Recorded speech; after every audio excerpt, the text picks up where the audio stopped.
வணக்கம் மாணவர்களே, மீண்டும் ஒரு குருகுலம் நிகழ்ச்சியினூடாக உங்களை சந்திப்பதிலிருந்து மகிழ்ச்சி அடைகின்றேன். கடந்த வார குருகுலம் நிகழ்ச்சியினூடாக உங்களோட உயிரியல் மூலக்கூறுகள் பற்றி நாங்கள் ஆராய்ந்து கொண்டோம். அந்த வகையில் உயிரியல் மூலக்கூறுகளாக கார்போஹைட்ரேட், புரதம், லிப்பிட்டு மற்றும் விட்டமின்கள் பற்றி நாங்கள் ஆராய உள்ளோம். அந்த வகையிலே நாங்கள் கார்போஹைட்ரேட் பற்றி ஆராய்ந்தோம். கார்போஹைட்ரேட் என்பது கார்பன், ஹைட்ரஜன், ஆக்சிஜன் மூலகங்களால் ஆக்கப்படுகின்ற ஒரு உயிரியல் மூலக்கூறாகும். இங்கே எச்சுக்கு உகந்த விகிதம் 2:1 காணப்படும். பூமியிலே அதிக அளவிலே காணப்படுகின்ற சேதன சேவையாக இந்த கார்போஹைட்ரேட் விளங்குகின்றது. அந்த கார்போஹைட்ரேட்டிலே மேலும் பல பிரிவுகள் காணப்படுகின்றது. அவை நாங்கள் ஒரு சர்க்கரை, இரு சர்க்கரை, பல் சர்க்கரை என வகைப்படுத்துவோம். கார்போஹைட்ரேட்டுகள் பிரதானமாக 3 வகுப்புகளாக பிரிக்கப்படும். அந்த வகையிலே முதலாவதாக ஒரு சர்க்கரை, இரு சர்க்கரை, பல் சர்க்கரைட் என நாங்கள் கடந்த வாரம் குருகுல நிகழ்ச்சியினூடாக பார்த்தோம். அந்த ஒரு சர்க்கரைட்டிலே கெக்சோஸ் வகையானது மிகவும் முக்கியமானதாக அமையும். இதுவே வளைய கட்டமைப்பானது மீண்டும் இணைந்து இரு சர்க்கரை, பல் சர்க்கரைட்டுகளை தோற்றுவிக்கின்றன. கெக்சேட்டில் பிரதானமாக குளுக்கோஸ், ஃப்ரக்டோஸ் மற்றும் கலக்டோஸ் என்பன அடங்குகின்றன. அதே போல இந்த குளுக்கோஸ், ஃப்ரக்டோஸ், கலக்டோஸ் அதாவது ஒரு சர்க்கரைட்டுகளின் சேர்க்கையினால் தோற்றுவிக்கப்படுகின்ற ஒரு கார்போஹைட்ரேட் வகையாக இரு சர்க்கரைட்டுகள் விளங்குகின்றன.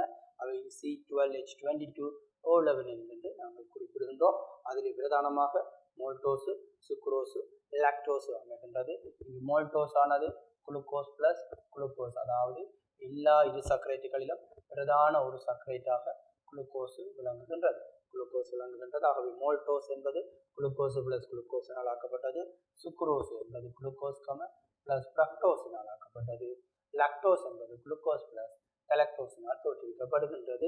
இவை தோற்றுவிக்கப்படும் பொழுது இது நீர்மூலக்கூறுகள் ஒடுக்கத்தின் மூலம் தோற்றுவிக்கப்படும். அங்கு தோற்றுவிக்கப்பட பிணைப்பானது கிளைகோசிடிக் பிணைப்பு என அழைக்கப்படும். அதை நாங்கள் தொடர்ந்து விரிவாக ஆராய உள்ளோம்.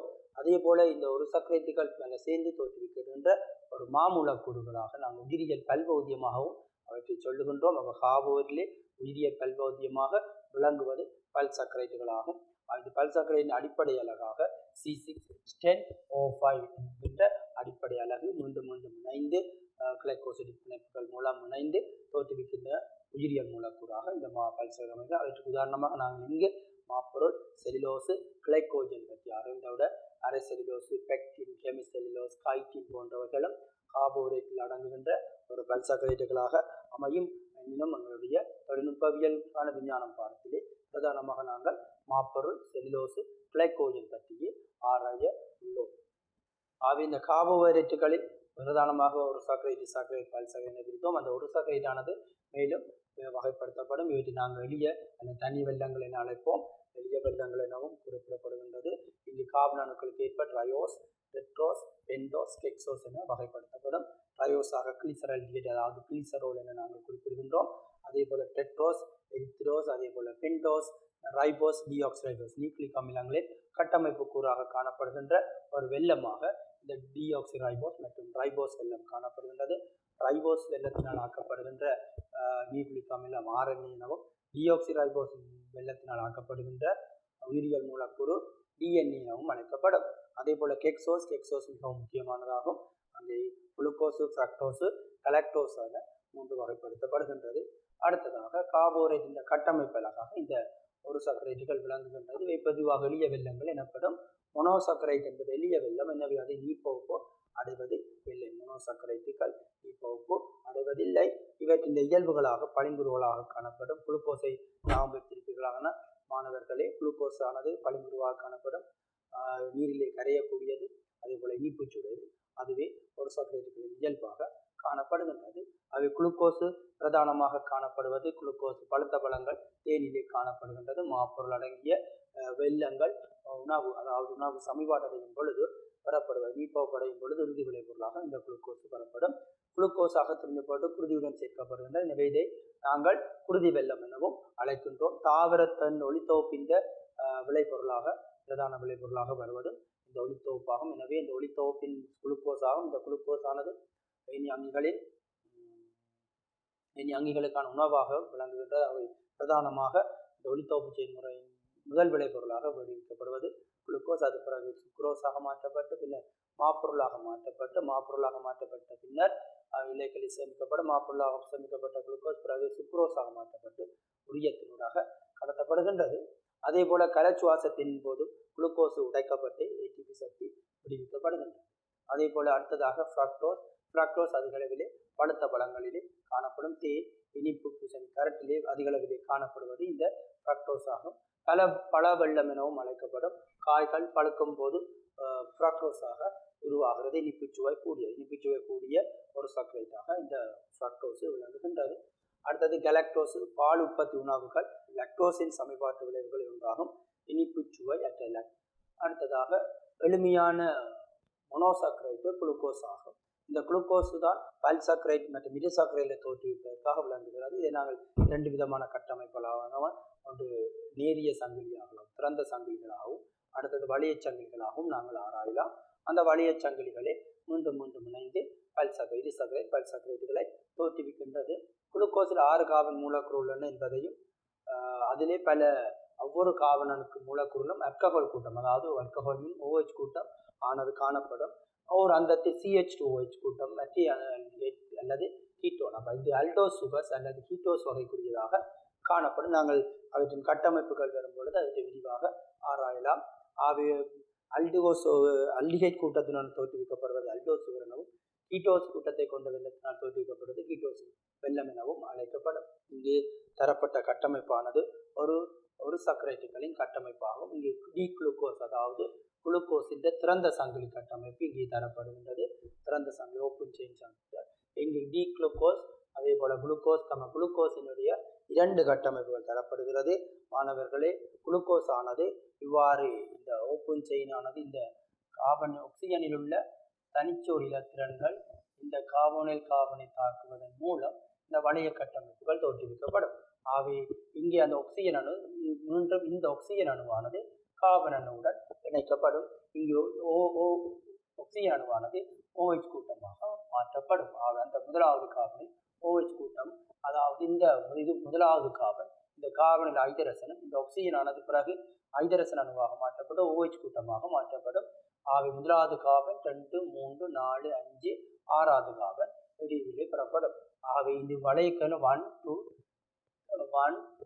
3, 4, 5, 6 ஆக அறுகோண வடிவத்திலே காணப்பட்டாலும் ஒரு கோணத்திலே ஆக்சிஜன் அணுவே காணப்படும். அந்த வளையத்தை தோற்றுவிப்பதாக அமையும். அந்த முதலாவது கார்பனில் அந்த முதலாவது கார்பனில் ஐதரசனும் OH கூட்டமும் இணைந்த இடத்தில் மேலே கீழே இணைந்ததன் அடிப்படையிலே அல்பா குளுக்கோஸ், பீட்டா குளுக்கோஸ் என 2 குளுக்கோஸ்களை நாங்கள் வகைப்படுத்திக் கொள்கிறோம். அப்போ குளுக்கோஸை வகைப்படுத்துவதற்கு கார்பன் எண்ணிக்கை முதலாவது கார்பன் மிக முக்கியமானதாக அமையும். இதை நாங்கள் கீறப்படும் இடத்தில் ஆக்சிஜன் அணு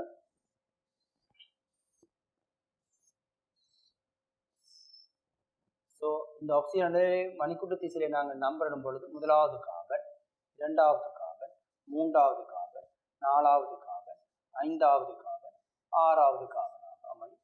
இதிலே CH2OH விளங்குகின்றன. இந்த முதலாவது கார்பனிலே OH மேலாகவும் ஐதரசன் கீழாகவும் காணப்படும். ஆகவே மேலே, அடுத்ததாக OH கீழே, அடுத்ததாக OH மேலே, அடுத்ததாக OH கீழே, 4வது கார்பனில் OH கீழே காணப்படும். அதே போல மேலே கீழே மேலே கீழேயாக நாங்கள் OH-ஐ அடுக்குவோம். அந்த இடத்திலே அடுத்ததாக ஐதரசன் கீழ் நோக்கி காணப்படும். இங்கு ஐதரசன் மேலே காணப்படும். ஐதரசன் அணுக்களாக காணப்படும். இந்த முதலாவது கார்பனிலே ஐதரசன் கீழே காணப்படுகிறது, OH மேலே காணப்படும் இடத்தில் இவற்றை நாங்கள் பீட்டா குளுக்கோஸ் என குறிப்பிடுவோம். அதே போல இந்த OH கீழும் ஐதரசன் மேலேயும் பெறப்படும் இடத்தில் அதை நாங்கள்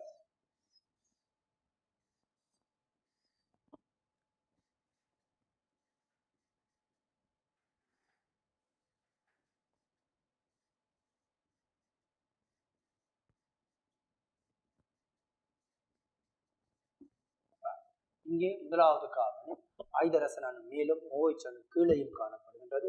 இதனை நாங்கள் அல்பா டி குளுக்கோஸ் என குறிப்பிடுகின்றோம். இதை பீட்டா குளுக்கோஸ் என நாங்கள் அழைப்போம். இந்த பீட்டா குளுக்கோஸுக்கும் அல்பா குளுக்கோஸுக்குமான வேறுபாட்டை நாங்கள் இனங்காண்பதற்கு கார்பன் அந்த ஆக்சிஜன், அதாவது முதலாவது கார்பன் என பெயரிடப்பட்ட கார்பனில் OH அமைந்துள்ள தளம் மேல் கீழ் என்பதை வைத்துக்கொண்டு நாங்கள் அவை கீழே என்றால் பீட்டா என்ற இடத்துல ஐதரசன் எழுதுவதாம். ஆகவே அதை இலகுவாக வைப்பதற்காக கீழே ஐதரசன் இருக்கும் பொழுது பீட்டாவாகவும் மேலே ஐதரசன் இருக்கும் பொழுது அல்பாவும் குறிப்பிடுவோம். அந்த வரவிலக்கணத்தின்படி OH குரூப்பை வைத்து சொல்லுவோம். OH குரூப் மேலே காணப்படும் பொழுது பீட்டாவாகவும் OH கூட்டமானது கீழே காணப்படும் பொழுது அல்பா குளுக்கோஸ் குறிப்பிடுவோம். ஆகவே குளுக்கோஸ் மேலும் 2 வகைப்படுத்துகின்றோம், அல்பா குளுக்கோஸ், பீட்டா குளுக்கோஸ். அதே போல கட்டமைப்பு திறந்த சங்கிலி ஓப்பன் சங்கிலி, அதே மாதிரி வளைய சங்கிலிகள் மூலம் இங்கு வளைய கட்டமைப்புகள் மிகவும் முக்கியமானது ஆகும். எடுத்ததாக இயற்கையில் காணப்படுகின்ற இனிப்பு சுவைமிக்க உயர்வான வெள்ளங்களாக ஃப்ரக்டோஸ் விளங்குகின்றது. இந்த திறந்த சங்கிலி கட்டமைப்பு இங்கே காணப்படுகின்றது. ஃப்ரக்டோஸ் என்றது ஒரு கீட்டோஸ் வகைக்குரிய, நான் முதலே பார்த்தோம் குளுக்கோஸ் என்பது அல்டோஸ் வகைக்குரியதாக காணப்பட்டது. இங்கே இது கீட்டோஸ் வகை. இந்த திறந்த சங்கிலி கட்டமைப்பை நாங்கள் பார்க்கப்படும் பொழுது இவ்வாறு காணப்படும். இங்கே 1 2 3 4 5 6. இங்கே இந்த 4வது காபனிலே காணப்படுகின்ற ஆக்சிஜனில் காணப்படுகின்ற தனிச்சோடி இலத்திரனானது இந்த காபனை தாக்கும். இந்த காபனை தாக்குவதன் மூலம் இங்கே இந்த காபனில் OH அந்த காபனில் CH2OH காணப்படும். அவை அங்கே OH இருக்கிற காபனில் இங்கே ஐதரசன் காணப்பட முடியாது. அது குளுக்கோஸுக்கும் ஃப்ரக்டோஸுக்குமான அந்த வித்தியாசமாக அமையும். முதலாவது காபனாக நாங்கள் தெரிவு செய்யப்படும் காபனில் OH கூட்டம் ஐதரசனும் காணப்படாது, OH கூட்டமும் CH2OH கூட்டமும் காணப்படும். காரணம் இது கீட்டோஸ் வகைக்குரியதாக அமைவதனால் OH CH2OH காணப்படும். அந்த வகையில் நாங்கள் அதை முதலே சொன்னால் வரவிலக்கணம் சொல்லும் பொழுது OH குரூப் மேலே இருக்கிறதா OH குரூப் கீழே இருக்கிறதா என்பதன் அடிப்படையிலே நாங்கள் பயன்படுத்தும். அது நாங்கள் இலகுவாக புரிவதற்காக இனங்காண்பதற்காக ஐதரசன் கீழே இருக்கும்போது பீட்டா என நான் குறிப்பிட்டிருந்தேன். ஆனால் உண்மையாக வரவிலக்கணம் கூறும் பொழுது OH கூட்டத்தை வைத்துக்கொண்டே நாங்கள் அல்பாவா பீட்டாவா என்று குறிப்பிடப்படும். அந்த வகையில் இங்கே OH கூட்டமும் காணப்படும், CH2OH கூட்டம் காணப்படும். OH கூட்டம் கீழே காணப்படுவதனால் அது அல்பா ஃப்ரக்டோஸ். இங்கு பார்த்தீர்களே ஆனால் 1 2 3 4 5 ஆகவே இது ஒரு அறுகோண வடிவத்திலான ஒரு கட்டமைப்பாகவே விளங்கும். அவற்றை முதலாவது காபனிலும் இறுதி காபனிலும் CH2OH கூட்டம் இங்கே காணப்படுகின்றது. அதை முதலாவது கூட்டத்திலே OH கூட்டம் கீழே காணப்படுவதனால் இது அல்பா ஃப்ரக்டோஸ் என அழைக்கப்படும். முதலாவது காபனிலே OH கூட்டம் மேலே காணப்படுவதனால் அதை நாங்கள் பீட்டா ஃப்ரக்டோஸ் என அழைப்போம். ஆகவே அல்பா ஃப்ரக்டோஸ் பீட்டா ஃப்ரக்டோஸ் என அழைக்கப்படும். ஆகவே ஃப்ரக்டோஸும் 2 வகைப்படுத்தப்படும். அங்கே முதலாவது காபனில் காணப்படுகின்ற OH அமைந்துள்ள தளம் மேலே தளம் என்பதன் அடிப்படையிலே நாங்கள் அதை வகைப்படுத்திக் கொள்கின்றோம். அடுத்ததாக இங்கே இதே போலவே குளுக்கோஸ் நாங்கள் அல்பா குளுக்கோஸ் அதே போல பீட்டா குளுக்கோஸ் என வகைப்படுத்தினோம். அதே போல கலக்டோஸும் அல்பா கலக்டோஸ் பீட்டா கலக்டோஸ் என வகைப்படுத்தலாம். அதே போல ஃப்ரக்டோஸும் அல்பா ஃப்ரக்டோஸ் பீட்டா ஃப்ரக்டோஸ் என வகைப்படுத்திக் கொள்ளலாம். அந்த வகையிலே இப்போது இதில் நாங்கள் குளுக்கோஸின் கட்டமைப்பை பார்க்கிறோம். குளுக்கோஸுக்கும் கலக்டோஸுக்கும் என்ன வேறுபாடாக இருக்குமாக இருந்தால் குளுக்கோஸ் இது முதலாவது காபன், 2வது காபன், 3வது காபன், 4வது காபன், 5வது காபன், 6வது காபன். இது கலக்டோஸ் 1 2 3 4 5 6. இந்த வேறுபாடு பார்க்கப்படும் பொழுது இங்கே 4வது காபன் அணுவை நீங்கள் கருதப்படும். 4வது காபன் அணுவிலே OH கூட்டம் காபனை கீழ்த்தளத்திலே காணப்படுமாக இருந்தால் அது குளுக்கோஸ் ஆகவும், OH கூட்டமானது 4வது காபனிலே மேல் தளத்தில் பிளேனிலே காணப்படுமாக இருந்தால் அது கலக்டோஸ் ஆகவும் நாங்கள் தெரிவிக்கின்றோம். ஆகவே குளுக்கோஸுக்கும் கலக்டோஸுக்குமான வேறுபாடு சமப ஐசோமர்ஸ் அவைகளுக்கான வேறுபாடானது அவை அமைந்துள்ள தளத்தின் அடிப்படையிலே மாற்றப்படுகின்றோம். அவைகள் கீழ்த்தளத்திலே OH கூட்டம் இருக்கும்போது குளுக்கோஸ் ஆகவும், மேல் தளத்திலே OH கூட்டம் காணப்படும் போது கலக்டோஸ் எனவும் வகைப்படுத்தும். இது மூன்றுமே ஒரு சர்க்கரைட்டுகள் கெக்சோஸ் வகைக்கூடியதாக இருக்கும். குளுக்கோஸ், கலக்டோஸ், ஃப்ரக்டோஸாக அமைகின்றது. C6H12O6 இவை மீண்டும் இணைவதன் மூலமே இரு சர்க்கரை மற்றும் பல் சர்க்கரை மூலக்கூறுகளை தோற்றுவிக்கின்றது. ஸோ அதன் அடுத்ததாக நாங்கள் இன்று பார்க்க போவது இரிசக்கரைட். அப்போ இரிசக்கரைட் என்பது ஒரு சர்க்கரைட்டுகள் நீட்பகுப்பின் மூலம் தோற்றுவிக்கப்படுகிறது. ஒடுங்கல் தாக்கத்தின் மூலம் இணைந்து தோற்றுவிக்கப்படுகின்ற ஒரு கார்போஹைட்ரேட்டாக இந்த இரிசக்கரைட் மூலக்கூறுகள் விளங்குகின்றன. அந்த இரிசக்கரைட்டை தோற்றுவிக்கின்ற பிரதான ஒரு சர்க்கரைட்டாக கெக்சோஸ் வகைக்குரிய குளுக்கோஸ் காணப்படும். கெக்சோஸ் வகைக்குரிய குளுக்கோஸ், கலக்டோஸ் மற்றும் ஃப்ரக்டோஸ் என்பன அமைகின்றன. அவை இருசாக்கரைட் என்பது 2 மோனோசாக்கரைட் மூலக்கூறுகள் இணைவதனால் தோன்றும் மூலக்கூறுகள் இருசாக்கரைட்டுகள், டைசாக்கரைட்டுகள் ஆங்கிலத்தில் உருவம் இருசாக்கரைட்டுகளாகும். 2 மோனோசாக்கரைட் மூலக்கூறுகளுக்கு இடையே தோன்றும் பிணைப்பு இங்கே நாங்கள் விசேடமாக கிளைகோசிடிக் பிணைப்பு என குறிப்பிடுவோம். 2 மூலக்கூறுகள் இணையும் பொழுது அவற்றில் உருவாகின்ற பிணைப்பை நாங்கள் கிளைகோசிடிக் பிணைப்பு என குறிப்பிடுவோம். ஆகவே மாணவர்களே, கார்போஹைட்ரேட்டிலே பல்சாக்கரைட் அல்லது இருசாக்கரைட்டுகளில் காணப்படுகின்ற பிணைப்பு வகையாக கிளைகோசிடிக் பிணைப்பு என்பது உங்களுக்கு தெரிந்திருக்கப்பட வேண்டும். ஆகவே 2 ஒரு சர்க்கரைகள் ஒடுக்கமடைந்த அந்த தாக்கத்தை நாங்கள் ஒடுக்கல் தாக்கம், நீர் மூலக்கூறு விடுவிக்கப்படுவதால் அது ஒடுக்கல் தாக்கம் என குறிப்பிடுவோம். ஒடுக்கமடைந்து இருசர்க்கரைட்டுகள் தோற்றுவிக்கப்படும். ஒரு சர்க்கரைட் மூலக்கூறுகளை தோற்றுவிக்கின்ற ஒரு சர்க்கரைட்டுகளாக எப்போதும் ஹெக்ஸோஸ்கள் ஆகும். இருசர்க்கரைட் தோற்றுவிக்கின்ற ஒரு சர்க்கரைட்டுகள் எப்போதுமே ஹெக்ஸோஸ் வகைக்குரியதாக அமைகின்றன. அதற்குரிய ரசாயன சமன்பாடுகள் தரப்பட்டுள்ளது. C6H12O6 குளுக்கோஸ் பிளஸ் C6H12O6 சேர்ந்து, அதாவது இருசர்க்கரைட் தோற்று இதன் போது நீர் மூலக்கூறு ஒடுக்கமடைந்து விடுவிக்கப்படும். ஆகவே இங்கால இருக்கிற அணுக்கள் எண்ணிக்கை, அங்கால சமன்பாட்டில் அங்கால தாக்கிகளில் இருக்கக்கூடிய அணுக்கள் எண்ணிக்கையும் விளைவுகளில் இருக்கக்கூடிய அணுக்களின் எண்ணிக்கையும் சமனாக காணப்பட வேண்டும். அந்த வகையிலே இங்கு கார்பன் 6 + 6 12 கார்பன்கள் காணப்படுகின்றது. இங்கு 12 கார்பன்கள் காணப்படுகின்றது. H12 12 24 ஹைட்ரஜன்கள் காணப்படுகின்றது. ஆனால் இதிலே 22 ஹைட்ரஜன்களே காணப்படுகின்றது இருசர்க்கரைட்டிலே.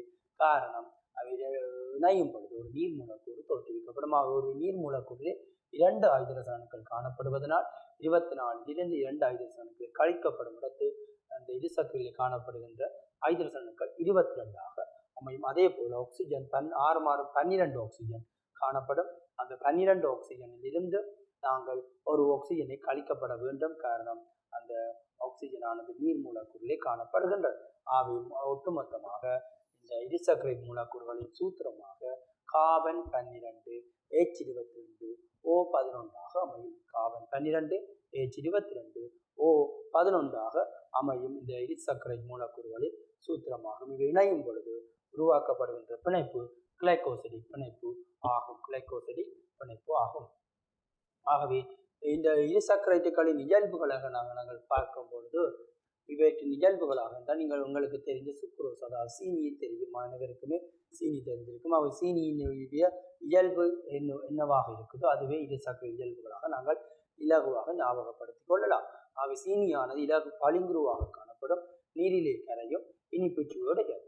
ஆகவே இந்த இருசர்க்கரைட்டுகளுக்கு உதாரணமாக இந்த சுக்ரோஸ் அமையும். இந்த சுக்ரோஸாக நாங்கள் அன்றாட வாழ்க்கையில் பயன்படுத்த சீனி நாங்கள் உதாரணமாக குறிப்பிடுகின்றோம்.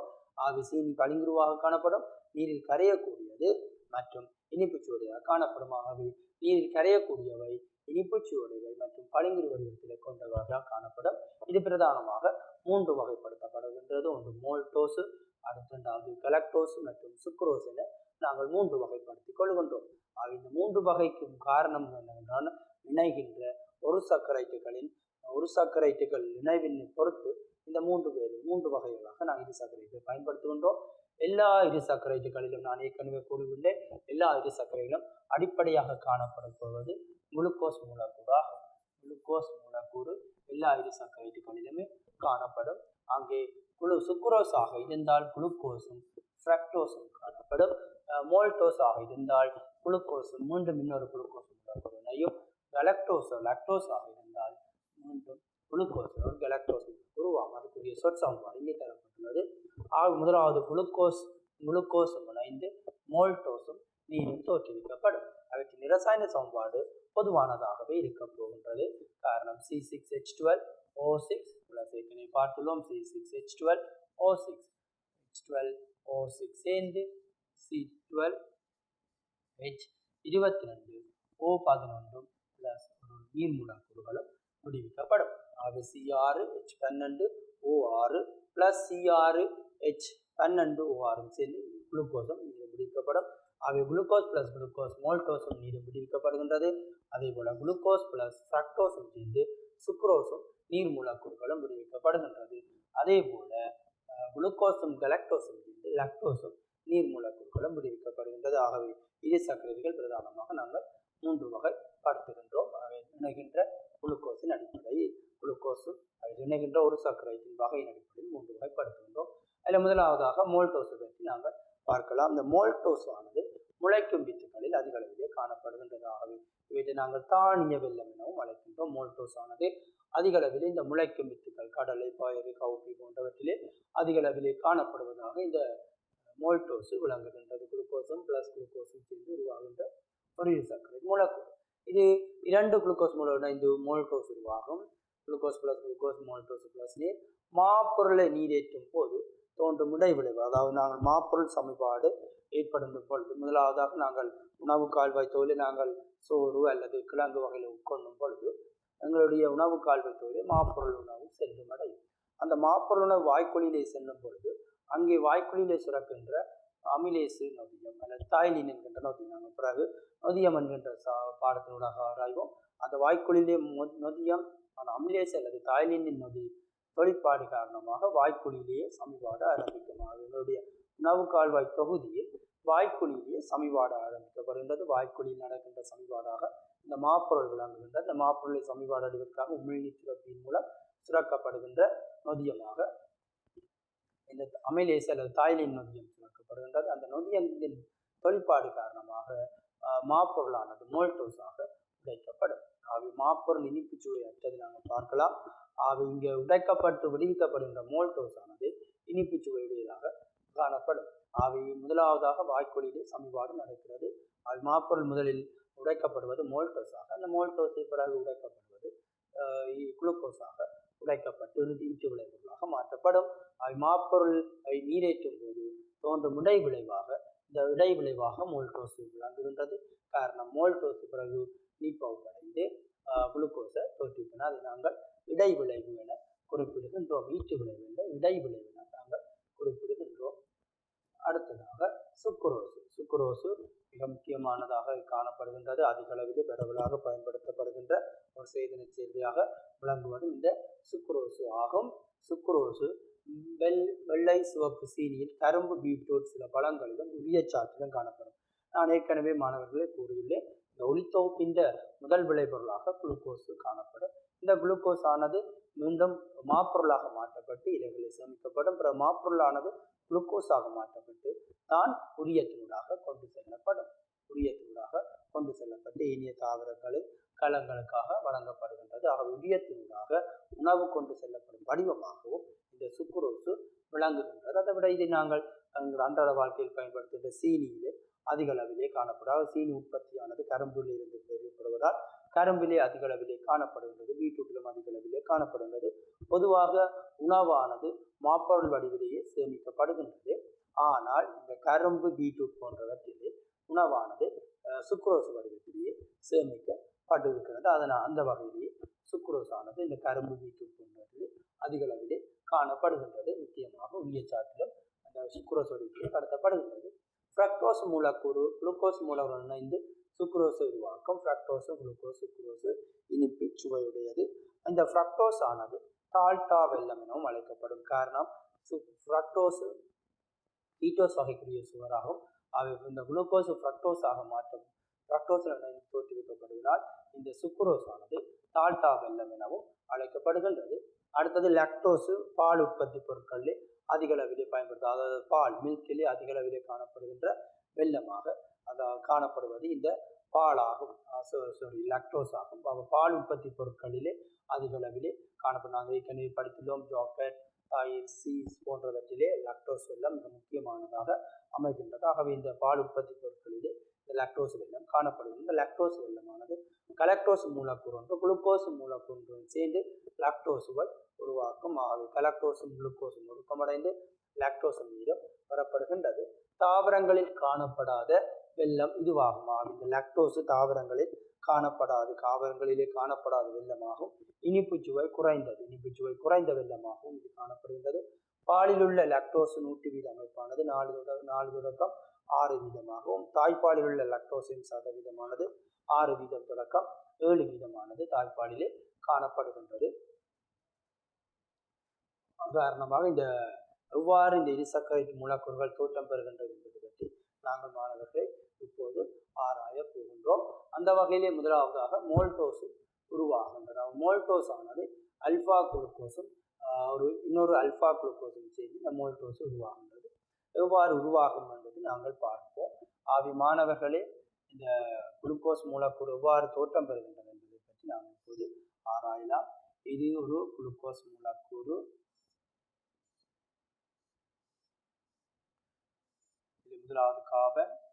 இங்கே அல்பா குளுக்கோஸ் என குறிப்பிடப்படுவதனால் ஹைட்ரஜன் அணு மேலும், அதே போல முதலாவது கார்பனில் OH அணு கீழையும் காணப்பட வேண்டும். அடுத்ததாக மேலே கீழே நான் கூறினேன் OH, OH, OH, நான்காவது கார்பனில் OH மற்றும் H, CH2OH ஆக அமையும். CH2OH இது ஒரு குளுக்கோஸ் மூலக்கூறு. அடுத்த குளுக்கோஸ் மூலக்கூறு இணைக்கின்றது. இங்கும் முதலாவது கார்பனை நாங்கள் கருதப்பட வேண்டும். முதலாவது கார்பனில் OH கீழே காணப்படுகின்றது. ஆகவே இது ஒரு அல்பா குளுக்கோஸ் ஆகும். அல்பா குளுக்கோஸ் ஒன்று OH, OH, OH ஆக அமைகின்றது. பிளஸ் H, இங்கு HCH2OH ஆகும். ஆகவே முதலாவது கார்பனில் உள்ள கார்பன் அணு அடுத்த குளுக்கோஸில் உள்ள நான்காவது கார்பன் அணுவில் இருக்கின்ற OH கூட்டமும் நீர் பகுப்புக்கு உள்ளாக்கப்படும். ஆகவே இங்கு நீர் பகுப்படையும் பொழுது ஒரு OH கூட்டமும் ஒரு ஹைட்ரஜன் அணுவும் நீர் அகற்றத்துக்கு உள்ளாக்கப்படும். இதன் விளைவாக மாணவர்களே தெளிவாக இருக்க வேண்டும். இந்த அல்பா குளுக்கோஸின் முதலாவது கார்பனும் அடுத்த அல்பா குளுக்கோஸின் நாலாவது கார்பனுமே இணைகின்றது. அந்த இடத்திலே OH மூலக்கூறுகள் அகற்றப்படும் பொழுது ஒரு நீர் மூலக்கூறு வெளியிட்டப்படும். இதன் போது இப்போது தோற்றுவிக்கப்படுகின்ற மூலக்கூறாக நாங்கள் அதை கீறுவோமாக இருந்தால்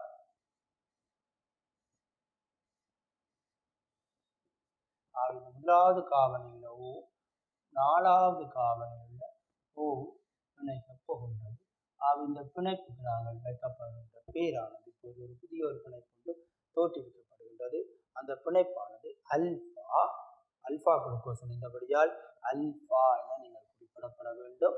அதாவது முதலாவது இந்த காவட்டத்தில் முதலாவது கார்பனும் அடுத்ததாக இருக்கிறது நான்காவது கார்பன் அல்பா 1,4 கிளைகோசிடிக் பிணைப்பு நாங்கள் குறிப்பிடுவோம்.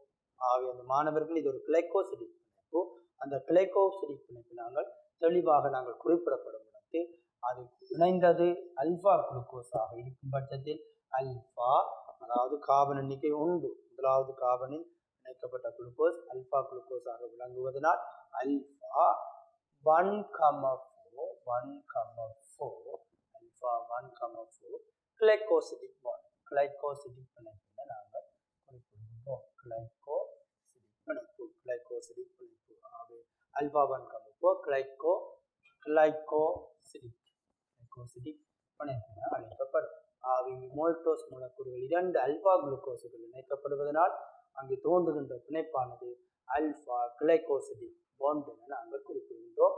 அங்கே தெளிவாக குறிப்பிடப்படும் இந்த கார்பன் அல்பா 1,4 கிளைகோசிடிக் பாண்ட் என குறிப்பிடப்பட வேண்டும். கிளைகோசிடிக் பிணைப்பு நாங்கள் குறிப்பிடுகின்றோம். இங்கு நீர் மூலக்கூறு ஒடுக்கமடைவதனால் மைனஸ் இங்கு விளைவாக ஒரு நீர் மூலக்கூறு பெறப்படும். இதுவே மோல்டோஸ் மூலக்கூறுகளின் உருவாகும். மோல்டோஸ் மூலக்கூறுகள் தோற்றம் பெறும் விதமாக அமைகின்றது. அடுத்ததாக சுக்ரோஸ் மூலக்கூறு தோற்றம் பெறுகின்றது என்பதை இப்போது பார்க்கலாம். சுக்ரோஸ் மூலக்கூறானது ஒரு குளுக்கோஸ் மூலக்கூறு ஒரு ஃப்ரக்டோஸ் மூலக்கூறு இணைவதன் மூலம் தோற்றுவிக்கப்படும். இந்த படத்திலே தரப்பட்டுள்ளது. மாணவர்களே, இங்கே படத்திலே நீங்கள் பார்ப்பீர்களானால் இங்கு இது ஒரு குளுக்கோஸ் மூலக்கூறு. இங்கே குளுக்கோஸ் மூலக்கூறு ஹைட்ரஜன் ஒரு அல்பா குளுக்கோஸாக அமைகின்றது. ஆகவே அல்பா குளுக்கோஸ் இங்கே பார்த்தோம்னு சொன்னால் OH கூட்டம் பிளஸ் மேலே இருக்கின்றது. ஆகவே இது ஒரு பீட்டா ஃப்ரக்டோஸ். ஆகவே அல்பா குளுக்கோஸ் இங்கே மற்றது கூட்டமானது பீட்டா ஃப்ரக்டோஸாக தரப்பட்டுள்ளது. இந்த அல்பா குளுக்கோஸின் முதலாவது கார்பனும் பீட்டா ஃப்ரக்டோஸின் இரண்டாவது கார்பனும் இணைய போகின்றது. ஆகவே இது இணைவதை எவ்வாறு காட்டுவோம் என்றால் இந்த அல்பா குளுக்கோஸில் இருக்கின்ற OH கூட்டமும் அதே போல பீட்டா குளுக்கோஸிலே காணப்படுகின்ற இரண்டாவது கார்பன் 1, 2 என நாங்கள் முதலாவது காபன் இரண்டாவது காபனுக்குள் உள்ள OH கூட்டம் நீரகட்டத்துக்கு உள்ளாக்கப்படும். இதன் மூலம் இந்த ஆக்சிஜன் அணுவானது அந்த காபனுடன் இணைக்கப்படுகின்றது. ஆகவே இணைக்கப்படுவதற்கான கட்டமைப்பு இங்கே தரப்பட்டுள்ளது. ஆகவே இது ஒரு அல்பா குளுக்கோஸ், இது ஒரு பீட்டா ஃப்ரக்டோஸ். அல்பா குளுக்கோஸின் முதலாவது காபனும் பீட்டா குளுக்கோஸின் இரண்டாவது காபனும் இணைவதனால் alpha 1 beta 2 கிளைகோசிடிக் பிணைப்பு என குறிப்பிடுகிறது. இரிசக்ரைட் மூலக்கூறுகளின் தோற்றம் பெறுவதற்கான ஒப்பீடு இங்கே தரப்பட்டுள்ளது. முதலாவதாக குளுக்கோஸ் ஃப்ரக்டோஸ், அதாவது குளுக்கோஸும் ஒரு ஃப்ரக்டோஸும் சேர்ந்து சுக்ரோஸ் தோற்றுவிப்பதற்கான கட்டமைப்பு தரப்பட்டுள்ளது. இங்கே இந்த குளுக்கோஸை மாணவர்களே இந்த முதலாவது காபன் இது அல்பா குளுக்கோஸா பீட்டா குளுக்கோஸா என்று நாங்கள் தண்டும் பொழுது இது ஒரு அல்பா குளுக்கோஸாக அமையும். இது ஒரு அல்பா குளுக்கோஸ். இந்த அல்பா குளுக்கோஸும் பீட்டா குளுக்கோஸும் இணைக்கின்றது.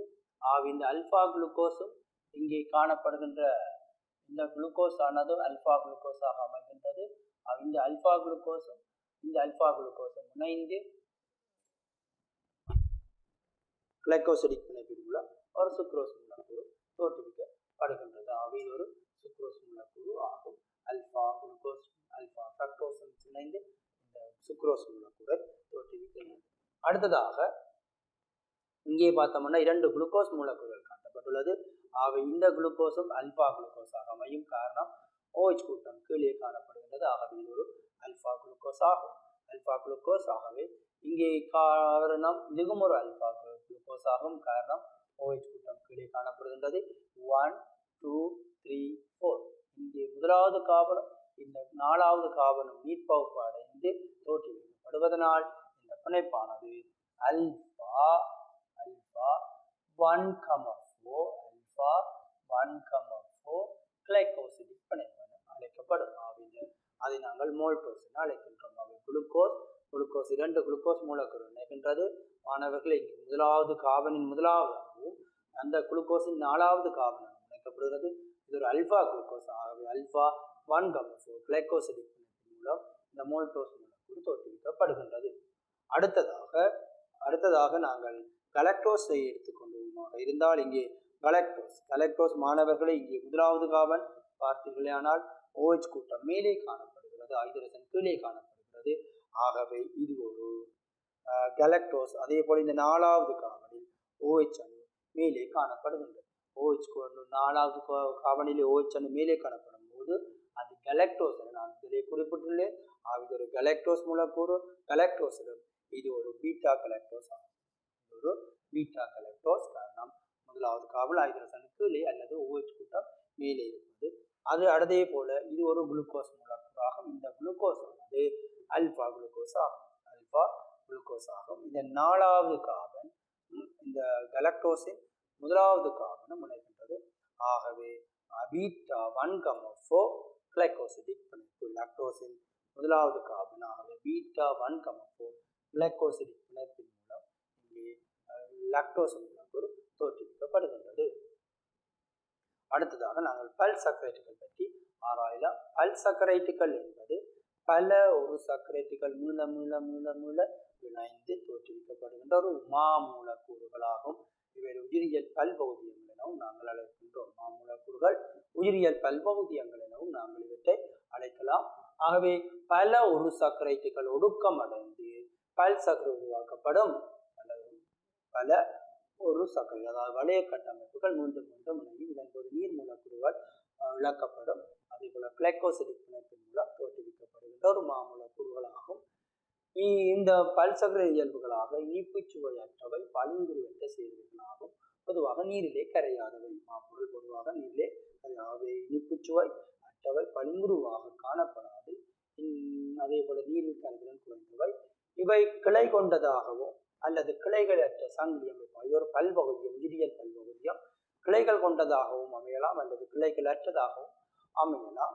இந்த பல்சக்கரைட்டுகளுக்கு உதாரணமாக மாப்பொருள், மிக முக்கியமான மாப்பொருள், அடுத்தது கிளைகோஜன் மற்றும் செல்லுலோசு, அடுத்தது கைட்டின் என்பன அமைகின்றது. மாப்பொருள், கிளைகோஜன் மற்றும் செல்லுலோசு, கைட்டின். மிக முக்கியமாக மாப்பொருள், கிளைகோஜன், செல்லுலோசு என்பது என்னுடைய பாடத்திட்டத்தில் மிக முக்கியமானதாக அமைகின்றது.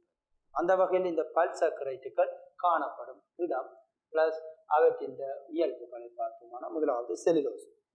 மாணவர்களை அதிகளவிலே கேள்விக்கு பாருகின்ற ஒரு பகுதி செல்லுலோஸ். செல்லுலோஸ் என்பது தாவர கலைச்சுவரில் காணப்படுகின்றது நேர்த்தன்யம் தாவரங்கள், அதாவது தாவர களத்தின் கட்டமைப்பு கூறாக, அதாவது கட்டமைப்பிலே காணப்படுகின்றது, அதாவது கலைச்சுவரிலே காணப்படுகின்றது, அவை கட்டமைப்பு கூறாக விளங்குவது இந்த செல்லுலோசு ஆகும்.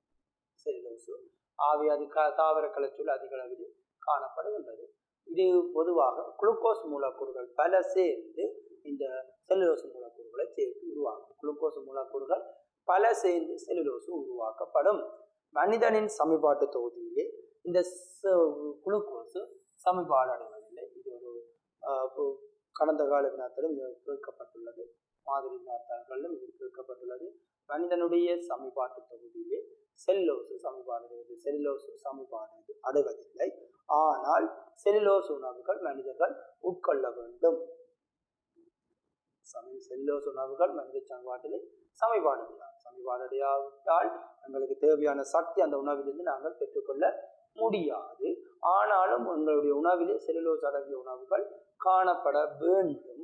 காரணம் என்னவெனில் எங்களுடைய மலச்சிக்கலை தவிர்ப்பதற்காக எங்களுடைய உணவிலே இந்த செல்லுலோஸ் பொருட்கள் அடங்கிய உணவு காணப்பட வேண்டும். அவை மாணவர்களை மனித சமன்பாட்டு தொகுதியிலே சமன்பாடு அடைவதில்லை. செல்லுலோஸ் உணவு சமன்பாடு அடைவதில்லை. அதனால் இவற்றுக்கு போஷணை பெருமானம் வழங்கப்படுவதில்லை. காரணம் என்னவென்றால் எங்களுக்கு தேவையான சக்தி இந்த செல்லுலோஸ் உணவின் மூலம் எங்களுக்கு கிடைக்காது. அதனால் போஷணை பெருமானம் அற்றது. இந்த செல்லுலோஸ் உணவு விலங்குகளிலே சமன்பாடு அடையுமாக இருந்தால் நாங்கள் இடைமீட்கும் விலங்குகள் என குறிப்பிடுகின்ற ஆடு மாடுகள் போன்றவற்றிலே இந்த செல்லுலோஸ் உணவு சமன்பாடு அடையும். அவைகளுடைய சமன்பாட்டு தொகுதி அந்த செல்லுலோஸ் உணவுகளை சமன்பாடுவதற்காக இசைவாக்கம் அடைவதாக காணப்படுகின்றது. எங்களுடைய சமன்பாட்டு தொகுதி செல்லுலோஸ் சமன்பாடடையக்கூடிய எந்த ஒரு நொதியங்களும் செல்லுலோஸ் என்கின்ற நொதியங்கள் காணப்படுவதில்லை. அதனாலே அது சமன்பாடுவதில்லை. அதனால் அதுக்கு போஷணை பெருமானம் இல்லை. எனினும் நாங்கள் உட்கொள்ளுகின்ற உணவிலே அது நாங்கள் எடுக்கப்பட வேண்டும். காரணம் மலச்சிக்கல் என்கின்ற நோயை நாங்கள் தவிர்ப்பதற்கு செல்லுலோசுகள் அடங்கிய உணவு மிக முக்கியமானதாக அமைகின்றது. அடுத்தது மாப்பொருள். மாப்பொருள் மிகவும் முக்கியமானதாகும். தானிய வகை மற்றும் கிழங்கு வகை, பலா, ஈரப்பலா போன்ற கிழங்கு வகையில் அதிகளவிலே காணப்படுகின்றது. இது மாப்பொருள் என்றது தாவரங்களிலே சேமிப்புணவாக விளங்குகின்றது. பிரதானமான சேமிப்புணவாக விளங்குவது மாப்பொருளாகும். தாவரங்களில் பிரதானமாக சேமிப்புணவாக விளங்குவது மாப்பொருள். தாவரங்களின் கட்டமைப்பு கூறாக விளங்குவது செல்லுலோசு ஆகும். இந்த மாப்பொருளானது பல குளுக்கோஸ் மூலக்கூறுகளினால் ஒடுக்கமடைந்து தோற்றுவிக்கப்படுகின்ற ஒரு மாமூலக்கூறு ஆகும். உயிரியல் பல்பகுதியமாகும் மாமூலக்கூறுகளாக விளங்கும். இவை மாப்பொருளை தாவரங்களிலே களஞ்சியப்படுத்தப்படுகின்ற ஒரு கார்போஹைட்ரேட் ஆகும். மாப்பொருள் தாவரங்களின் சேமிப்புணவாக பிரதானமாக விளங்குகின்றது. அடுத்ததாக நாங்கள் படிக்க உள்ளது கிளைக்கோஜன். கிளைக்கோஜன் என்பது ஒரு உயிரியல் மூலக்கூறு. குளுக்கோஸ் மூலக்கூறுகள் மீண்டும் இணைந்து தோற்றுவிக்கப்படுகின்ற ஒரு மாமூலக்கூறு ஆகும். எனினும் இந்த கிளைக்கோஜன் விலங்குகளிலே சேமிப்புணவுகளாக காணப்படுகின்றது. விலங்குகளில் சேமிப்புணவுகளாக காணப்படுவது இந்த கிளைக்கோஜன் ஆகும். விலங்குகளின் ஈரலில் தசைகளில் காணப்படுகின்றது. விலங்குகளில் உடலிலே கார்போஹைட்ரேட் சேமிப்புணவுகளாக கிளைக்கோஜன் விளங்கப்படுகின்றது. கிளைக்கோஜன் என்பது விலங்குகளில் சேமிப்புணவுகளாகவும், மாப்பொருள் என்பது தாவரங்களில் சேமிப்புணவுகளாகவும், செல்லுலோஸ் என்பது தாவரங்களின் கட்டமைப்பு கூறாகவும் விளங்குகின்றது. அடுத்தது இந்த மாப்பொருளின் உருவாக்கத்தை நாங்கள் இப்போது பார்க்கலாம். மாப்பொருளானது அமிலேசு, அமிலோபெக்டின் என்கின்ற 2 கட்டமைப்புகளால் கூறுகளால் ஆக்கப்பட்டது இந்த மாப்பொருளாகும்.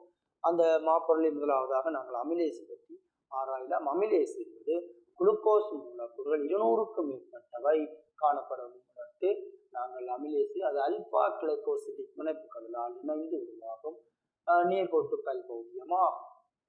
இதிலே 1,4 பிணைப்பு வகை காணப்படும். அதாவது அமிலேசு அமிலோபெக்டின் என நான் கூறினேன். அமிலேசு காணப்படும் 200க்கும் மேற்பட்ட, அதாவது மாமூலக்கூறுகள் என்பது ஒரு அடிப்படை மூலக்கூறுகள் மீண்டும் இணைந்து அவற்றின் மூலக்கூட்டு நிறையானது 10,000லும் உயர்வாக இருக்கும் பட்சத்தில் நாங்கள் அதை உயிரியல் பல்பகுதியங்கள் என குறிப்பிடுகின்றோம். ஆக 200க்கும் மேற்பட்ட மூலக்கூறுகள் மீண்டும் இணைந்து இந்த அமிலேஸை தோற்றுவிக்கின்றது. இங்கே தோற்றுவிக்கின்றது கிளைகோசிடிக் பிணைப்பு. அதை நாங்கள் பொது விரிவாக இது ஒரு நேர்கோட்டு சங்கிலியாக அமைகின்றது. அமிலோபெக்டின் கிளை கொண்டதாக காணப்படும். ஆகவே அதிக அளவில் அமிலோபெக்டின் காணப்படும் மாப்பொருள் கிளை கொண்ட பல்பகுதி என நாங்கள் பொதுவாக அழைப்பதுண்டு. ஆகவே இந்த வகையில் அமிலேஸின் தோற்றத்தை பற்றி நாங்கள் ஆராய்வமாக இருந்தால் இது ஒரு குளுக்கோஸ் மூலக்கூறு. குளுக்கோஸ் மூலக்கூறுகள் மீண்டும் இணைந்து இந்த மாப்பொருளை தோற்றுவிக்கின்றது. இங்கே குளுக்கோஸை பார்த்தால் ஹைட்ரஜன் அணு மேலே காணப்படுகிறது. முதலாவது கார்பன் அணு ஹைட்ரஜன் அணு மேலே காணப்படுகின்றது. ஹைட்ரஜன் மேலே OH அணு கீழே காணப்படுவதனால் இது அல்பா குளுக்கோஸ். இங்கே காணப்படுவது அல்பா குளுக்கோஸா. அதே போல இங்கே முதலாவது கார்பன் அணு கருவிடத்து ஹைட்ரஜன் மேலே காணப்படுகிறது. ஆகவே இதுவும் ஒரு அல்பா குளுக்கோஸ். 1 2 3 4 இதனுடைய கார்பன் அணு நாலாவது OH கூட்டமும் 4வது கார்பனில் OH கூட்டமும் இங்கே காணப்படுகின்ற முதலாவது கார்பனில் இருக்கின்ற OH கூட்டங்களும் நீர்ப்பகுப்பு இங்கே இருந்த OH இங்கே இருந்த OH மூலக்கூறுகளும் நீர்ப்பகுப்பு அடைந்து நீர் மூலக்கூறுகளுடன் உருவாக்கப்படுகின்ற பிணைப்பாக அமைகின்றது. இது அல்பா 1, காரணம் முதலாவது கார்பன் அல்பா குளுக்கோஸ். ஆகவே அல்பா இந்த முதலாவது கார்பனும் மற்றது 4வது கார்பனும் இணைகிறது. ஆகவே அல்பா 1, 4 கிளைகோசிடிக் பிணைப்பு. ஆகவே இந்த மாப்பொருளிலே அமிலேஸானது 1, 4 கிளைகோசிடிக் பிணைப்புகள் மூலம் தோற்றுவிக்கப்படுகின்ற ஒரு உயிரியல் பல்பகுதியமாக அமைகின்றது. அடுத்ததாக அமைலோபெக்டின் என்பது மாப்பொருளை அதிக அளவிலே காணப்படுவதாக அமைவது. இதனாலேயே மாப்பொருளை நாங்கள் கிளை கொண்ட பல்பகுதியம் எனவும் அதாவது கிளை கொண்ட உயிரியல் மூலக்கூறு என அழைக்கின்றோம். ஆகவே அமைலோபெக்டின் பெருந்தொகையான அல்பா கிளைகோசிடிகள் சேர்வதனால் உருவாகிய கிளை கொண்ட ஒரு பல்பகுதியம், அதாவது ஒரு கிளை கொண்ட பல்பகுதியத்துக்கு உதாரணமாக விளங்குவது இந்த கிளை கொண்ட பல்பகுதியத்துக்கு உதாரணமாக விளங்குவது இந்த அமைலோபெக்டின். மாப்பொருளாக நாம் 2 வகையான பிணைப்பு அல்பா 1, 6 அல்பா 1, 4 இந்த பிணைப்புகள் மூலம் இணைக்கப்படும். அதை நாங்கள் பொது விரிவாக ஆராயலாம். இது ஒரு அமிலோபெக்டினின் கட்டமைப்பாக விளங்குகின்றது. இங்கே மாணவர்களே இது ஒரு குளுக்கோஸ் மூலக்கூறு. அதே போல இது ஒரு குளுக்கோஸ் மூலக்கூறுகள் அவை மீண்டும் இணைகின்றது. இங்கே குளுக்கோஸ் மூலக்கூறுகள் ஹைட்ரஜன் மேலே காணப்பட OH ஆக இது ஒரு அல்பா குளுக்கோஸ். இங்கே இது முதலாவது கார்பன் அணு 2 3 4. அதே போல இங்கேயும் ஹைட்ரஜன் மேலே காணப்பட OH ஆக இதுவும் ஒரு அல்பா குளுக்கோஸ் 1 2 3 4. ஆக இவருடைய முதலாவது கார்பனும் அல்பா குளுக்கோஸ் முதலாவது கார்பனும் மத்திய குளுக்கோஸின் 4வது கார்பனும் இணைவதன் மூலம் ஏற்படுத்தப்படுகின்ற பிணைப்பு. ஆக இது ஒரு அல்பா 1, 4 கிளைகோசிடிக் பிணைப்பு என்று நாங்கள் அழைக்கின்றோம். ஆக அல்பா முதலாவது கார்பனும் அடுத்த கார்பனின் 4வது கார்பனும் இணைகின்றது. ஆக இது ஒரு அல்பா கிளைகோசிடிக் பிணைப்பாகும். இதன் மூலம் நீர் மூலக்கூறுகள் லீனியராக ஒழுங்கமைக்கப்படுகின்றது. இது என்றாலும் இங்கே 1 2 3 4 5வது கார்பன் 6வது கார்பனில் இருந்த OH கூட்டமும் குளுக்கோஸ் பிரிதொரு குளுக்கோஸ் மூலக்கூறு முதலாவது கார்பன் 2வது கார்பன் 3வது கார்பன் 4 5 6 இங்கு ஹைட்ரஜன் மேலே OH கீழே. ஆகவே இது ஒரு அல்பா குளுக்கோஸ். இந்த அல்பா குளுக்கோஸின் முதலாவது கார்பனும் இந்த அல்பா குளுக்கோஸில் உள்ள 6வது கார்பனுக்கு இடையே நீர் மூலக்கூறு ஒடுக்கம் அடைவதன் காரணமாக ஏற்படுத்தப்படுகின்ற பிணைப்பு. இந்த பிணைப்பு நாங்கள் அல்பா 1, 6 கிளைகோசிடிக் பாண்ட் என நாங்கள் குறிப்பிடுகிறோம். ஆகவே இது ஒரு லீனியராக காணப்படுகின்றது.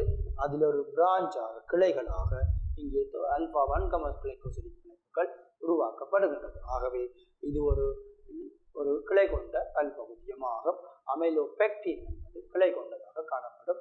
ஆனால் மாப்பொருளை அமிலோபெக்டின் காணப்பட்டாலும் அதிக அளவில் 90% அமிலோபெக்டின் காணப்படுவதனால் நாங்கள் மாப்பொருளை கிளை கொண்ட பல்பகுதியம் என அழைக்கின்றோம். அடுத்ததாக செல்லுலோஸ். செல்லுலோஸ் என்பது தாவர கலங்களிலே கட்டமைப்பு கூறாக விளங்குவது செல்லுலோஸ் ஆகும். அவை தாவர கலச்சுவரிலே பரவலாக காணப்படுகின்ற மில்லியன் கணக்கான குளுக்கோஸ் மூலக்கூறுகள். அவை எல்லாத்தின் அடிப்படை மூலக்கூறாகவும் இங்கே குளுக்கோஸ் மூலக்கூறுகள் விளங்குகின்றது. இந்த குளுக்கோஸ் மூலக்கூறுகள் மீண்டும் சேர்ந்து ஆல்பா 1,4 வகை பிணைப்புகளை தோற்றுவிப்பதன் மூலம் நேர்கோட்டில் இணைகின்ற ஒரு பல்பகுதியமாக இந்த செல்லுலோஸ் விளங்குகின்றது. அது நேர்கோட்டு பல்பகுதியமாக விளங்கும். அவற்றின் தோட்டத்தை பற்றி இப்போது ஆரோக்கியமாக இருந்தால் இங்கே OH ஒரு குளுக்கோஸ் மூலக்கூறு, ஒரு குளுக்கோஸ் மூலக்கூறு இங்கேயும் காணப்படுகின்றது. குளுக்கோஸ் மூலக்கூறுகள் மீண்டும் இணைகின்றது. இங்கே ஹைட்ரஜன் கீழே OH மேலே. ஆகவே இது ஒரு பீட்டா குளுக்கோஸ். இங்கு இதுவும் ஒரு பீட்டா குளுக்கோஸ், இதுவும் ஒரு பீட்டா குளுக்கோஸ். ஆகவே இந்த பீட்டா குளுக்கோஸுகள் மீண்டும் இணைகின்றன. பீட்டா குளுக்கோஸ் இது முதலாவது கார்பன். இந்த முதலாவது கார்பனும் அடுத்த பீட்டா குளுக்கோஸின் 4வது கார்பனும் இணைகின்றது. ஆகவே பீட்டா குளுக்கோஸ் இதில் OH கூட்டம் காணப்படும்.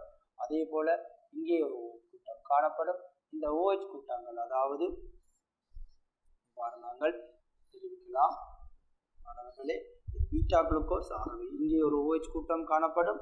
அதே போல 4வது கார்பனில் OH அணுவானது கீழே காணப்படும். ஆகவே இந்த OH கூட்டத்தும் இந்த எச்சுக்கும் இடையே நீர் மூலக்கூறு அகற்றப்படும். நீர் மூலக்கூறு அகற்றப்படுவதன் விளைவாக பிணைப்பு தோற்றுவிக்கப்படும். ஆகவே இதன் விளைவாக தோற்றுவிக்கப்படும் பிணைப்பானது இந்த கார்பனுக்கும் இந்த ஆக்சிஜனுக்கும் அந்த கார்பனுக்கும் இடையே ஆகவே இந்த மாதிரி நாங்கள் இணைக்கின்றோம். அதுவே இங்கே காட்டப்பட்டுள்ளது. ஆக்சிஜன் நடுவிலே இதுக்கும் இடையிலே அதை நாங்கள் இவ்வாறு ஆக்சிஜன் அடுத்த கார்பனின் கீழ் ஆகவே இவ்வாறு இணைக்கப்பட்டுள்ளது. அது பீட்டா குளுக்கோஸ் இணைக்கப்படுவதால் இந்த பிணைப்பானது பீட்டா 1,4 கிளைகோசிடிக் லிங்கேஜ் பிணைப்பு. பீட்டா 1,4 கிளைகோசிடிக் பிணைப்பினால் இணைக்கப்படுகின்றது இந்த செல்லுலோஸ் மூலக்கூறு. செல்லுலோஸ் மூலக்கூறுகள் லீனியராக காணப்படும். செல்லுலோஸ் மூலக்கூறுகள் தொடர்ச்சியாக காணப்படும். அடுத்ததாக கிளைகோஜன் ஆனது விலங்குகளிலே அதிகளவு விலங்குகளிலே சக்தி சேமிக்கப்படுவதாக இந்த கிளைகோஜன் மூலக்கூறுகள் அமைகின்றது. இந்த கிளைகோஜன் இதுவாகும். அதிக அளவில் கிளை கொண்ட சங்கிலியாகும் எனவும் அமிலோபெக்டின் மூலக்கூறுகள் அடங்கியிருக்கும். ஆகவே மாணவர்களே, கிளைகோஜன் என்பதும் அதிக அளவிலே கிளை கொண்ட பல்பகுதியமாக காணப்படும். அதாவது கிளைகோஜன் ஆனது இந்த நாங்கள் முதலே கூறின இந்த அமிலோபெக்டினை ஒத்ததாக காணப்படுகின்றது. ஆகவே கிளைகோஜன் ஆனது மாப்பொருளிலே 2 கட்டமைப்பு அமிலேசு, அமிலோபெக்டின். அமிலேசின் நேர்கோடு கொண்டதாக காணப்படும் என பார்த்தோம். அதே போல அமிலோபெக்டின் ஆனது கிளை கொண்டதாக காணப்படும் என நாங்கள் பார்த்தோம். ஆகவே அதே போல இந்த கிளைகோஜன் ஆனது மாப்பொருள் அடங்கியுள்ள அமிலோபெக்டின் போல கிளை கொண்ட ஒரு பல்பகுதி அமைப்பாக காணப்படும். ஆகவே இது ஒரு கிளைகோஜன் ஆனது அமிலோபெக்டிற்கு ஒப்பானதாக காணப்படும் என குறிப்பிடப்படுகின்றது. ஆகவே கிளைகோஜனும் ஒரு கிளை கொண்ட பல்பகுதியமாக நாங்கள் தெரிவிக்கின்றோம். அடுத்ததாக செல்லுலோஸ், கிளைகோஜன். அடுத்ததாக நாங்கள் பார்க்க உள்ளது கார்போஹைட்ரேட்டுகளின் நேரடியாகவும் அவற்றிலிருந்து பெறுகின்ற பிரதிகளிலிருந்து நாளாந்த வேலைகளில் பயன்படுத்தப்படுகின்றது என்பதை பார்ப்போம். உயிரியல உலகிலே கார்போரின் முக்கியத்துவம் இப்போது நாங்கள் பார்க்க இருப்பது உயிரியல் உலகில் கார்போஹைட்ரேட்டுகளின் முக்கியத்துவங்கள் பற்றி நாங்கள் இப்போது ஆராயலாம். அந்த வகையிலே முதலாவதாக சக்தி வளங்கள். ஆகவே கார்போஹைட்ரேட்டுகள் பிரதானமாக சக்தி வளங்கள், அதாவது குளுக்கோஸ் மூலக்கூறு உடைக்கப்பட்டு எங்களுக்கான சக்தி விடுவிக்கப்படுகின்றது. அந்த வகையிலே கார்பனின் மிக முக்கியமான ஒரு இதழாக உயிரியல் முக்கியத்துவமாக சக்தி வழங்கப்படுகிறது. குளுக்கோஸ் போன்ற கார்போஹைட்ரேட்டுகள் கலங்களின் தொழிற்பாட்டுக்கு தேவையான சக்தியையும் மூலப்பொருட்கள் வழங்கும் பொருளாக செயற்படும். பயோஃபியூவல் என்ற எங்களுக்கு தேவையான சக்தியை பெறுகின்ற எரிபொருளாக இங்கே குளுக்கோஸ் விளங்குகின்றது. விலங்குகளில் கிளைகோஜன் எனப்படுகின்ற பொலிசக்கரைட்டாகவும் தாவரங்கள் மாப்பல் எனப்படுகின்ற பொலிசக்கராகவும் சக்தி சேமித்து வைக்கப்படுகின்றது நாங்கள் ஏற்கனவே குறிப்பிடுகின்றோம். அதே போல இந்த குளுக்கோஸ் மூலக்கூறு எரிக்கப்படுவதன் மூலமே, கலங்களில் உடைக்கப்படுவதன் மூலமே உங்களுக்கு தேவையான சக்தி விடுவிக்கப்படும். பிளஸ் ATP என்ற வடிவில் அடினோசின் ரைபோஸ்பேட் என்கின்ற வடிவில் சக்தி விடுவிக்கப்படும். ஆகவே இந்த குளுக்கோஸ் மூலக்கூறு எரிக்கப்படுவதன் மூலம் எங்களுக்கு சக்தி விடுவிக்கப்படுகின்றது. ஆகவே பிரதான சக்தி வழங்கும் மூலமாக இது விளங்குகின்றது. அடுத்ததாக கார்போஹைட்ரேட் சக்தியை வழங்குகின்றமையால் சக்தி பிறப்பிற்காக புரதம் பயன்படுத்துவது தவிர்க்கப்படும். அவை காவிற்கு பிரதானமாக சக்தியை வழங்குவதால் எங்களோட உடலிலே காணப்படுகின்ற புரதங்கள் புரதம் பயன்படுத்தப்படுவது தவிர்க்கப்படுகிறது. எனவே உடலின் இழையங்களை கட்டியெழுப்பும், புதுப்பித்தல், பராமரித்தல் ஆகிய செயல்களுக்கு புரதத்தை பயன்படுத்த முடிகின்றது. நாங்கள் புரதங்கள் பற்றி தொடர்ந்து பார்ப்போம். புரதங்கள் பிரதானமாக வளர்ச்சிக்கு தேவையான ஒரு போஷணை மூலக்கூறாக புரதங்கள் விளங்குகின்றது.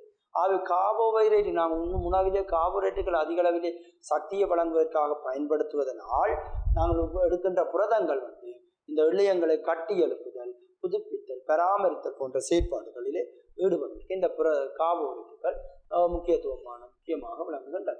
அடுத்தது நரம்பு இழையத்தை சீராக்குவதற்கு கார்போஹைட்ரேட்டுகள் தேவை. மூளைக்கு சக்தியை வழங்குகின்ற முக்கியமாக நம்மளுடைய மூளைக்கு சக்தியை வழங்குகின்ற ஒரே ஒரு சக்தி மூலமாக கார்போஹைட்ரேட் விளங்குகின்றது.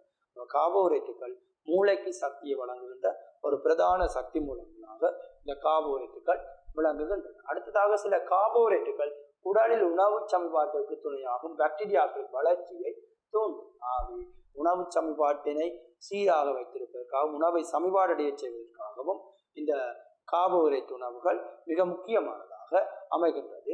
சில கார்போஹைட்ரேட்டுகளில் நாற்பொருட்கள் அதிக அளவில் அடங்கியிருக்கும். அந்த நாற்பொருட்களினால் மலச்சிக்கலை தவிர்க்கும், புற்றுநோய், நீரிழிவு, இதய நோய்கள் ஏற்படும் ஆபத்தை குறைக்கும். நான் ஏற்கனவே கூறியிருந்தேன், எங்களோட உணவு கால்வாய் தொகுதியிலே செல்லுலோஸ் சமன்பாடடைவதில்லை. எனினும் செல்லுலோஸ் அடங்கிய உணவுகள் மிக முக்கியமானதாக காணப்படுகின்றது. காரணம், எங்களோட மலச்சிக்கலை தவிர்ப்பதற்கு செல்லுலோஸ் அடங்கிய உணவுகள் முக்கியமானதாக இருக்கும். அடுத்ததாக கொழுப்பு அனுசேப சீராக்க நிகழ்வுக்கு கார்போஹைட்ரேட் இருப்பது அவசியமாகும். வெவ்வேறு உயிர்த்தொகுப்பு செயல்முறைக்கு போதும் மோனோசாக்கரைட் பயன்படுத்தப்படுகின்ற உயிர் செயற்பாடுகளுக்கு மோனோசாக்கரைட் சுவாசம் போன்ற உயிர் செயற்பாடுகள் அனுசேபத்துக்கு பயன்படுத்தப்படுகின்றது. அதே அமைப்பு சார்ந்த கூறுகளை ஆக்குவதற்கு கார்போஹைட்ரேட் தேவை. உதாரணம், விலங்குடலிலே ஆத்ரோபோடாக்களிலும் பங்கசுக்களிலும் அமைப்பு பதார்த்தமாக ஹைட்டின் மிக முக்கியமானதாக இந்த ஆத்ரோபோடாக்கள் பங்கசுகள் இந்த புறவன் கூடாக ஆத்ரோபோடாக் ஹைட்டின் என்பது விளங்குகின்றது. தாவர செல்லுலோஸ் காணப்படும். அங்கியின் கருக்கட்டல் விருத்தி குருதி உறைதல் நீட்படன தொகுதியின் தொழிற்பாடு ஆகியவற்றுக்கும் கார்போஹைட்ரேட்டுகளும் திரிவடைந்த கார்போஹைட்ரேட்டுகளும் தேவையாகும். அதே போல கொழுப்பு ஒட்சியேற்றத்துக்கு கார்போஹைட்ரேட் அவசியமாகும். கொழுப்புகள் ஒட்சியேற்றம் அடைவதற்கும் கார்போஹைட்ரேட்டுகள் மிக இன்றியமையாததாக அமைக்கும். அடுத்ததாக நாங்கள் பார்க்க உள்ளது வேலை உலகில் கார்போஹைட்ரேட்டுகளின் முக்கியத்துவம். பெரும்பாலான கடதாசி, கார்போர்ட், பருத்தி துணி, லினன் துணி வகைகள் செல்லுலோஸால் உற்பத்தி செய்யப்படுகிறது. அதே போல ஊடுகாட்டும் தன்மையுள்ள மெல்லிய படல வகையாகிய செல்லுலோஸாகவும் துணி உற்பத்திக்காகவும் பயன்படுத்தப்படும் ரயோன் என்னும் இலை வகைகளையும் செல்லுலோஸ் உருமாற்றப்படுகிறது. நீரை உள்ளுறிஞ்சும் பொருள்கள் பஞ்ச் உற்பத்தி செய்வதற்கும் செல்லுலோஸ் பயன்படுத்தப்படும். புகைக்காத ஒரு வகை வெகுமருந்தாகிய செல்லுலோஸ் நைட்ரோ செல்லுலோஸ் உற்பத்தி செய்தல், திரைப்படம் பிடித்தல் மற்றும் ஒளிப்படல பிடித்தலுக்காக செல்லுலோயிட் படல உற்பத்திக்கான அடிப்படை பொருளாகவும் செல்லுலோஸ் பயன்படுத்தப்படுகிறது. அதே போல நீரில் கரையும் தன்மையுள்ள பசை வகைகள் உற்பத்தி செய்வதற்கும் செல்லுலோஸ் பயன்படும். துணி, அழகு சாதன பொருட்கள், மருந்து வகைகள், பூச்சி வகைகள் போன்ற உற்பத்தி செய்வதற்கும் மாப்பொருள் பயன்படும்.